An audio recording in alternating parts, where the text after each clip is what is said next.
ಗುಡಿಬಂಡೆ ತಾಲೂಕಿನ ತಿರುಮಣಿ ಗ್ರಾಮ ಪಂಚಾಯಿತಿ ಪಿಡಿಒ ಶ್ರೀನಿವಾಸಮೂರ್ತಿ ಕಾಮಗಾರಿಗಳ ಬಿಲ್ ಮಾಡಲು ಗುತ್ತಿಗೆದಾರರಿಂದ ಸುಮಾರು 3.5 ಲಕ್ಷ ಹಣ ಪಡೆದ ವಿಡಿಯೋ ಸಾಮಾಜಿಕ ಜಾಲತಾಣದಲ್ಲಿ ವೈರಲ್ ಆಗಿದೆ.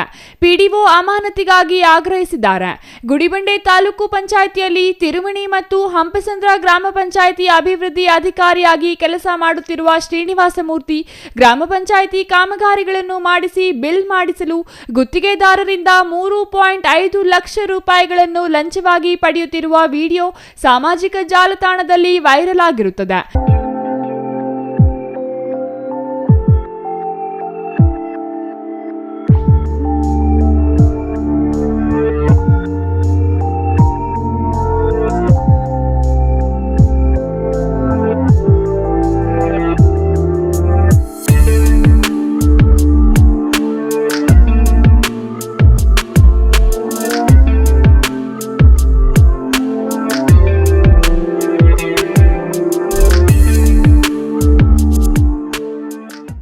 ಲಂಚವನ್ನು ಪಿಡಿಒ ಶ್ರೀನಿವಾಸಮೂರ್ತಿಯವರು ಖಾಸಗಿ ಕಚೇರಿಯಲ್ಲಿ ಪಡೆದುಕೊಂಡಿದ್ದು, ಆ ವೇಳೆ ಕಾಮಗಾರಿಗಳ ಕಡತಗಳು ಮಂಚದ ಮೇಲೆ ಚಲ್ಲಾಪಿಲ್ಲಿಯಾಗಿ ಬಿದ್ದಿರುವುದು ವಿಡಿಯೋದಲ್ಲಿ ಕಾಣಿಸುತ್ತದೆ.